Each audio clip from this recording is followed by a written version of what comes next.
ሸነፈኝ ምን ታደርገዋለህ ምን ታደርገዋለህ ምን ታደርገዋለህ ፏል አንዳንድ ጊዜ ፍቅረኛ ስትሆን መተማመን የሚባለው ነገር ነው ዋና አይደለ ስለዚህ ያንን ነገር እኔን ምንም ሊያምነኝ አልቻለም ነው ያለችው በቃ እምነቱን አጥቶን ያየሁት ስለዚህ ከእንደዚህ አይነት ሰው ነገ ከነገ ወዲያ እንዴት ህይወቴን ልመራ እችላለሁ የሚል ስሜት ተሰምቶኛል ነው በቃ እሷ ግልጽ ማለት ነው ያደረኩትኝ ስለማፈቅራት በቃ ገብቷል የተሰማኝ ስለማፈቅራት ባላፈቅራት እንደዚህ አይነት ስሜት አይሰማኝም ልክ ነህ ፉፉዬ ልክ ነህ እኔ ደግፋለሁ እንዴ የማይቀና ሰው ምን አይነት ፍቅር ሊኖር ይችላል ታው እንጂ ፍቅር እኮ በቅናት ነው የመጀመሪያ የፍቅር መገለጫው እኮ ቅናት ነው እንዴ ሰላም ሰላም እንዴት ናችሁ ውድና የተከበራችሁ በመላው ዓለም የምትገኙ ኢትዮጵያውያን እንዲሁም ኤርትራውያን የቻናሌ ቤተሰቦች እንዴት ናችሁ እግዚአብሔር ይመስገን እኔ በጣም ሰላም ነኝ በያላችሁበት ሰላም ፍቅር ጤና እመኝላችኋለሁ ፈጣሪ አምላክ ሀገራችንን ሰላም እንዲያደርግልን ህዝባችን ይጠብቅልን ሁላችንም በየሃይማኖታችን እንጸልይ ያልኩኝ እንደተለመደው ይሄን ቪዲዮ ስትጀምሩ ላይክ ሼር ሰብስክራይብ በማድረግ ሰብስክራይብ ስታደርጉ ደግሞ ምክታን በመጫን ቤተሰብ ትሆኑ ዘንድ በአክብሮት እየጋበዝኩ የተሰማችሁን ሀሳብ አስተያየት በኮሜንት እንድትሰጡኝ እያልኩኝ እንግዲህ ፍቅርዬ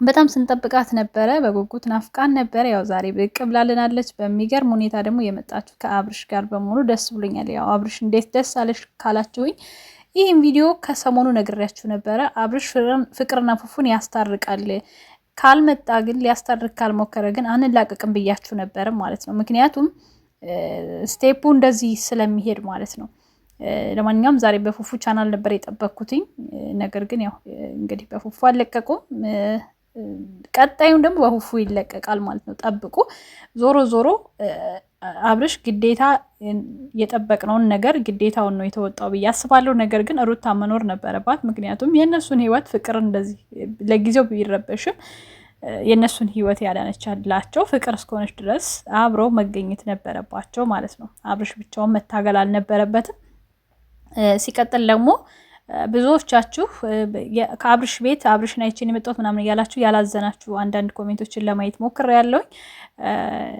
ያስገድዳችሁ የለም ሲቀጥል ደግሞ አብርሽን ወዳችሁ ከሆነ የመጣችሁት ስለ ቪዲዮ ሐሳብ ሰጣችሁ መውጣት ብቻ ነው እንጂ ሌላ ወሬ ምናምን አስፈላጊ አይደለም ማለት ነው ሰው ቤት በማይመለከታችሁ ቤት ገብታችሁ ባታለቀልቁ የተሻለ ነው ሲቀጥል እንግዲህ ፉፉዬ ምን ብሏል እኔ እንደዛ ያደረኩትኝ ስለምወዳት ነው ስለማፈቅራት ነው ብሏል አዎ እውነት ነው መቅናት መጠርጠር በሚወድ ሰው ላይ ያለ ነው እንዴ እኔ ዝም ብሎ እንዳሻንጉሊት ከዛም ሲሄድ ከዛም ሳደርግ ከዛም ሳወራ ምንም የማይመስለው እንደፈለገኝ የሚለቀኝ ባል ወይ ፍቅረኛ ካለኝ ያሱ አፈቅረኛል ብዬ አላምንም እኔ አላስብም ምክንያቱም እኔን ከማንም መጠበቅ አይችልም ማለት ነው ገባችሁ ስለዚህ ፍቅር ፉፉ በወቅቱ ያደረገው ነገር ስህተት የለውም ግን ደግሞ የመጀመሪያው ነገር ነው ስህተት ያመጣው እና እዚህ ጋር ያደረሳቸው ያው አብርሽ ቪዲዮን ሲለቅ ፍቅር ከስር በጻፈችው ኮሜንት ፉፉ ሊያምናት ይገባ ነበር ያ እውነት ነው ትክክል ነው ነገር ግን በኋላ ላይ እየተፈጠሩ በነበሩት ቪዲዮዎች ግን ፉፉ ቢቀና ለኔ ምንም አይደለም እኔ ሚዛናዊ ሆኜ ነው መናገር የምፈልገው ፍቅሩም ፉፉዬም ፍቅርም ለኔ አንድ ናቸው በኔ እይታ ስለሌላ ሰው አያገባኝም ወይ ፍቅርነት ጥሎ የሚወድ ሰው ወይ ፉፉነት ጥሎ የሚወድ ሰው ሊኖር ይችላል እሱ አይመለከተኝም እኔ ግን ሁለቱም ለኔ አንድ ናቸው ገባችሁ ሌላ በጣም ብዙ ኮሜንት እየተጻፉ አይቻለሁኝ በተለይ በሃይማኖት ጉዳይ የኛ የተዋህዶ ልጆች የሆናችሁ በኮሜንት ስለጻፋችሁ የሚመጣ ነገር ስለሌለ በድብቅ በስውር ሆናችሁ ጸሎት እንድታረጉላት ነግራችኋለሁኝ አስረግጬ የምነግራችሁ ነገር ለፍቅርዬ የሚጠቅማት ኮሜንት ላይ ብዙ ማውራት ብዙ መጻፍ ሳይሆን ጸሎት አርጉላት በቃ ለሁላችንም ታናሽ ናት አይደል ፍቅር መቼም ታላቅ እዚህ ጋር አይኖርም ከሷ ያነሰ የሚያያት አይኖርም ቪዲዮ ላይና እኛ ተላላቆቿ በስውር እንጸልይላት ገባችሁ ይሄ ነው የሚጠቅመው እንጂ ኮሜንት ላይ ብዙ ስለወራችሁ ብዙ ስለተጻፈ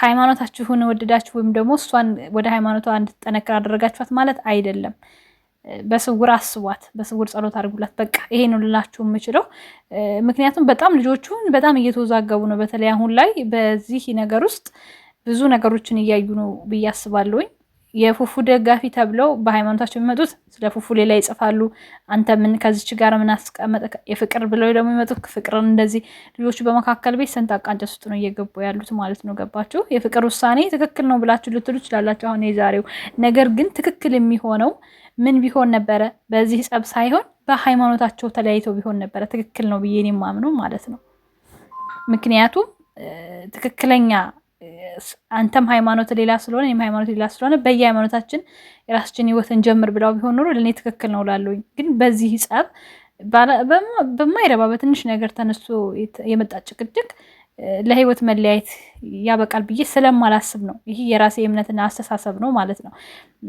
ከዛ ውጪ እንግዲህ ምናልባት ነገ ወይም ከነገ ወዲያ በፉፉ ቤት ምናልባት ሰላም ወርዶ የሚመጡበት መንገድ ሊፈጠር ይችላል። ምክንያቱም እና አብርሽም እንግዲህ ወደ ዱባይ የሚመጡበት ቀን እየቀረበ ስለሆነ ነገሮቹን ቋጭቶ አብርሽ ወደ ዱባይ ይዟቸው ይምጣ እንዴ? ጻፉ በኮሜንት ይምጡ አይምጡ የሚለውን ነገር ጻፉ። እናንተ ጻፉ። እኔ ችግር የለም ሞቅ ሞቅ ቸፕ ቸፕ አደርጋለሁ። ምንም አያሳስብ ማለት ነው። ለማንኛውም ቤተሰቦች እንደተለመደው ላይክ፣ ሼር፣ ሰብስክራይብ እያደረጋችሁ ምንድነው ቁጭ አለ እኮ ሰብስክራይብ እኮ የተደረገ አይደለም እንዴ? ፍቅርዬ ራሱ በጣም ቁጭ አለ። ምን እያደረጋችሁ ነው ያላችሁት? ሰብስክራይብ አድርጉ፣ ኮፒ ሊንክ ሼር አድርጉ። ምንድነው 200 ኬክ ይግባ። እኔም ደግሞ 10 ኬክ አስገቡኝና እስኪ ሞቅ ሞቅ አድርገን ኬክ ቆርሰን ፈታ ዘና እንድንል ነው የምጠይቃችሁ ማለት ነው። 10 ሺህ ናፈቀኝ። የፍቅርዬ 200 ኬክ ናፈቀን። በጣም ትንሽ ነው። 30 ሺህ ምናምን ከ29 ሺህ ምናምን ነው የቀረው እና ሼር እያረጋችሁ 200 ኬክ እናስገባት ማለት ነው። የኛ ልዕልታችን ብዙ ሰው እንግዲህ ናፍቀናለች ስትሉ ነበረ። ይሄው ናፍቆታችሁን ታወጡ፣ ግን ቪዲዮውን በደንብ እያያችሁ ማለት ነው። በየተለያዩ ሚዲያዎች ላይ በተለይ በቲክቶክ ቪዲዮዎችን እየቆራረጣችሁ አካውንቷን አስቀምጡ። የዩቲዩብ አካውንቷን ማለት ነው። ቪዲዮ ብቻ መቆርጦ ማስቀመጥ ሳይሆን የዩቲዩቡን ስክሪንሾት እያነሳችሁ አስቀምጡ። እሱ ነው የሚጠቅማት። ለምን ብዙዎች አሁን እሱን ቪዲዮውን አይተው የት ነው ሲሉ ያን አይተው ይገባሉ ማለት ነው። እንደዚህ እያደረግን ቻናሉን ሞቅ እናድርገው። ከዛ ውጪ ስለ አብርሽ አንዳንድ ኮሜንቶችም ጽፋችኋል። ግዴታውን ነው የተወጣው በነገራችን ላይ። ምክንያቱም የእሱን ህይወት አድናለት እሱ ደግሞ እዚህ ጋር እንትን ማለት የለብንም። በነገራችን ላይ ደስታቸውን ከብዙ ከፊት ላይ ሲላፉ ምናምን ያያችሁትን ብዙ ኮሜንት እየጻፋችሁ እያየሁ ነበር። ለብቻ ይዘና እያልኩ ነበር። አብረው ሲሆኑ ያለ ደስታ ምናምን ሲቃለዱም ሲላፉም በቃ የሆነ ነገር ሲሉ ሁለቱ ሲገናኙ ደስተኞች ናቸው ለምትሉት ነገር እንግዲህ እድልና ጣፋንታ አይገናኝም። ምንም ማድረግ አይቻልም። እሱም የራሱ ህይወት አለው፣ እሷም የራሷ ህይወት አላት። ከዚህ በኋላ ወደፊት እንጂ ወደ ኋላ የሚባል ነገር የለም ማለት ነው ቤተሰብ ጋይስ። ኦኬ። ስለዚህ ወደ ኋላ የሚመልስ ኮሜንት ምናምን አጽፉ። ሌላ ድራማ አንፈልግም። ወደ ኋላ ተመልሰው አዲስ ነገር እንዲጀምሩብን ባታረጉ ደስ ይላል። እኔ እኮ የሚገርመኝ እናንተ ኮሜንታተሮች ናችሁ እኮ አዲስ ነገር እያመጣችሁ ልጆቹን የምታጨልሉብን። ወይ ዝም አትሉ ወይ ደግሞ ሲመጣ ሂዱበት እያላችሁ አታጨበጭቡ። እኔ እኮ የእናንተ ነገር ግራ ይገባኛል። አዲስ ነገር ሲመጣ ትንጫጫላችሁ። ፍቅርዬ ግን ዛሬ አላማረባት። ሜኒ ኩል ሜካፕ ዜሮ፣ በቃ ከሜካፕ ዜሮ፣ ከአመድ ከዱቄት ዜሮ። እዴ የኔ ፍቅር የኔ ልልት የኔ ውድ ማለት ነው። ለማንኛውም ቻው፣ መልካም ጊዜ ይሆንላችሁ። ሰብስክራይብ አድርጉ፣ ነግራችኋለሁ።